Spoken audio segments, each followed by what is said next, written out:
Hello everyone, welcome to my channel. कल हमने CTET के सिलेबस के अकॉर्डिंग एनसीईआरटी में क्लास 6 के इम्पॉर्टेंट चैप्टर कंप्लीट कर लिए थे। आज हम उसके कुछ क्वेश्चंस को देखकर 7 चैप्टर की तरफ चलेंगे। क्वेश्चन 1 है, बांस के पौधों की पत्तियों में सराविन्यास तथा जड़ किस तरीके की होती है। ये क्वेश्चन पूछा गया है कि बांस के पौधे की पत्तियां, तो बांस के पौधे की पत्तियों में हम देखते हैं इस प्रकार का वेनेशन होता है जो सीधा सीधा जाता है, तो ये हो जाएगा हमारा पैरेलल वेनेशन। और अगर हम जड़ की बात करें तो फाइब्रस रूट होती हैं। फिर आता है पार्ट्स ऑफ स्टेमन। स्टेमन का पार्ट्स कौन कौन से होते हैं, एंथर और फिलामेंट। वैसे ही पिस्टिल के पार्ट्स कौन कौन से होते हैं, यानी कि फीमेल पार्ट तो ओवी, स्टिग्मा और स्टाइल। ये हमेशा ध्यान रखिएगा, ये मोस्ट इंपॉर्टेंट है, ये क्वेश्चन जरूर पूछा जाता है, यहाँ से ये क्वेश्चन जरूर बनता है। घास के पौधे में जड़ व पत्तियां, वैसे जैसे बांस का पौधा पूछा गया था वैसे ही घास का पौधा पूछा जा रहा है। तो घास के पौधे में जड़ फाइब्रस रूट ही होती है और घास का पौधा, बांस भी एक घास ही है, तो वो भी पैरेलल वेनेशन ही शो करती है। फिर आते हैं female part of a flower. Again देखिए ये क्वेश्चन पिछले साल भी आया था, female part of a flower, तो ये स्टाइल, स्टिग्मा और ओवरी हो जाएगा। यहाँ पे हमारा 6 क्लास के चैप्टर्स कंप्लीट होते हैं। अब हम चलते हैं क्लास 7 की तरफ, जो कि हमारा चैप्टर 1 है, पादपों में पोषण, न्यूट्रिशन इन प्लांट्स। तो हमने जैसा कि पढ़ा था कि कंपोनेंट्स ऑफ फूड कौन कौन से होते हैं, कार्ब्स यानी कि carbohydrate, protein, fat, vitamins and minerals. These are essential parts which are very very important for our body.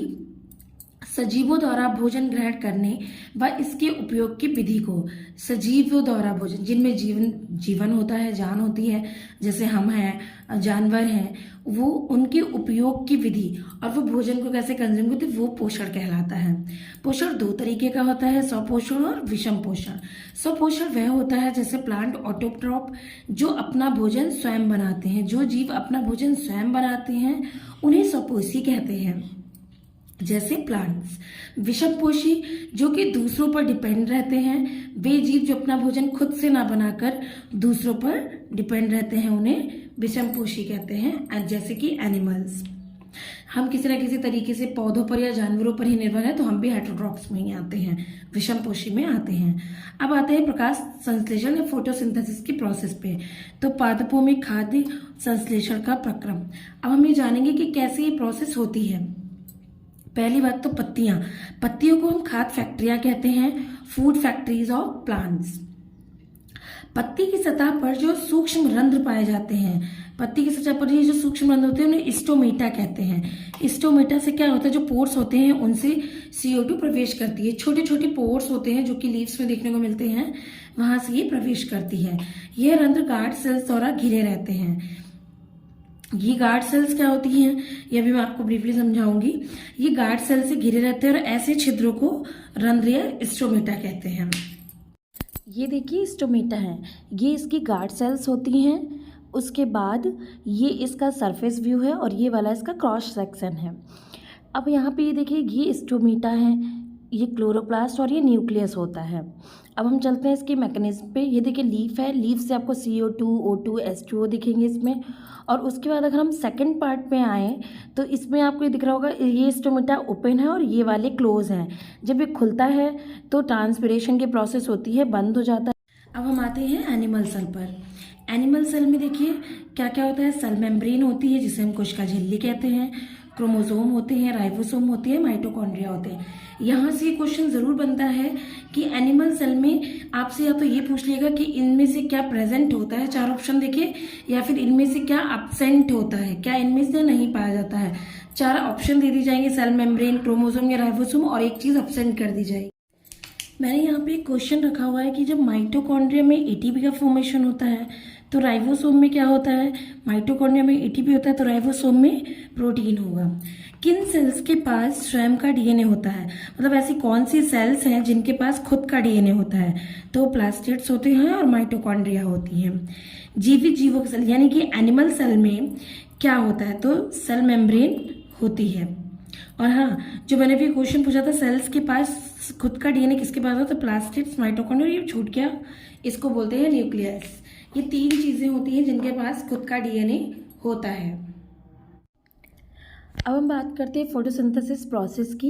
ये देखिए रिएक्शन है जिसमें 6 मॉलिक्यूल ऑफ कार्बन डाइऑक्साइड हैं और 12 मॉलिक्यूल्स ऑफ वाटर लिए जाते हैं।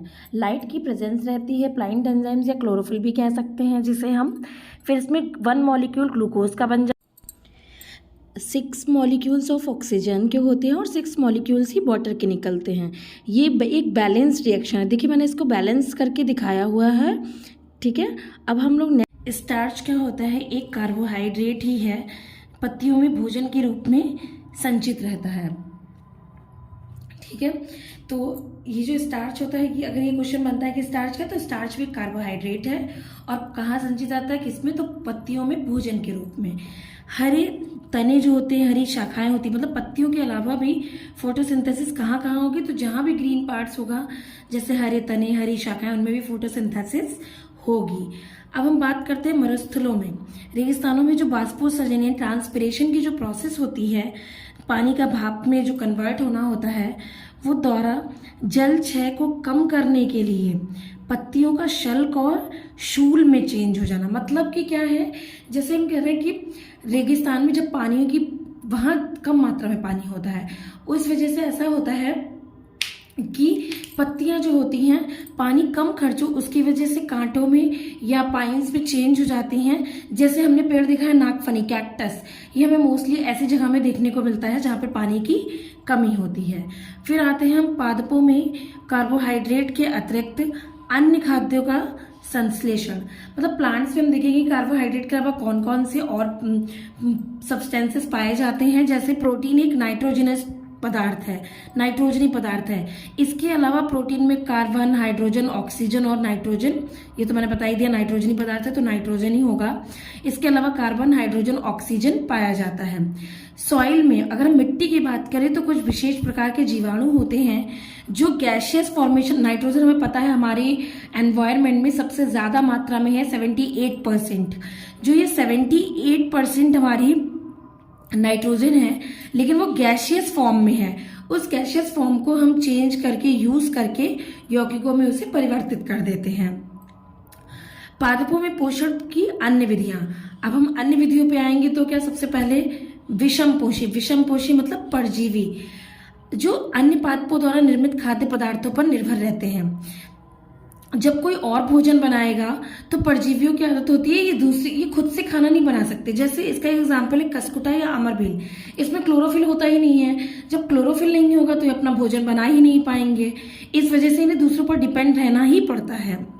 देखिए इसमें क्लोरोफिल नहीं होता, दूसरे पर रहते हैं तो सहारा लेते हैं और इसी वजह से इन्हें परपोषी कहते हैं या परजीवी कहते हैं।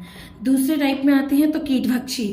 कीटों को ग्रहण करने वाला या उनको भक्षण करने वाले कीटभक्षी प्लांट्स या कार्निवोर्स प्लांट्स कहलाते हैं। जैसे Venus fly trap, sundew, pitcher plant.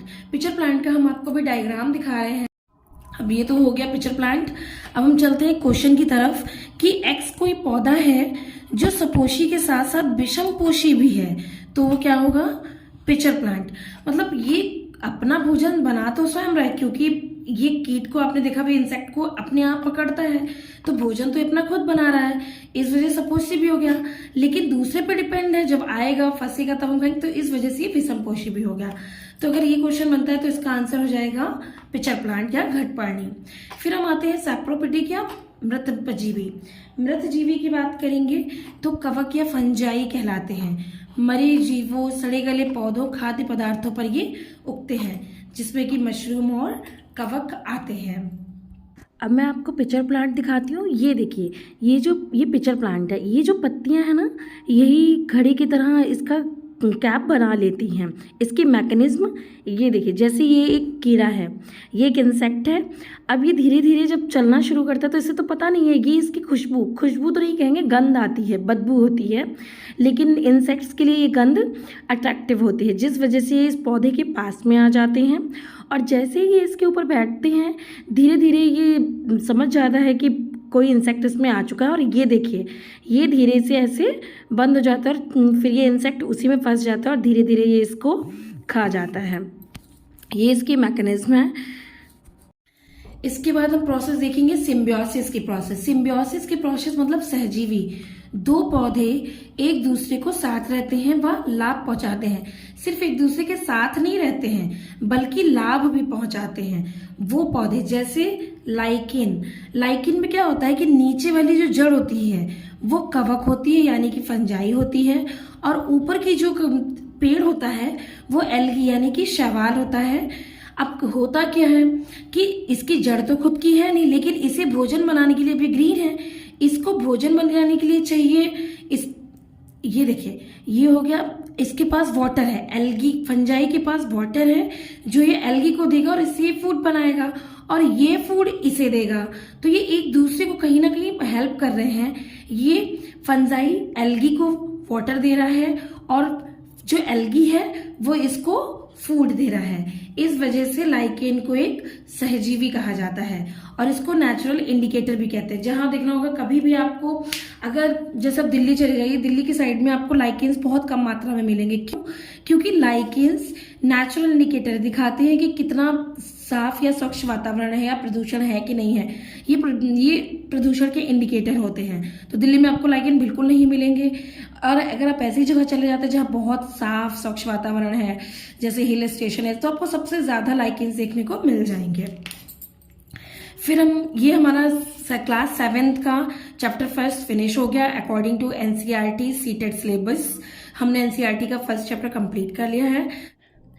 आगे की क्लास में अब कल मिलते हैं नेक्स्ट चैप्टर के साथ। Thank you so much for watching my video. अगर आपको पसंद आया तो लाइक और सब्सक्राइब ज़रूर करें। बाय।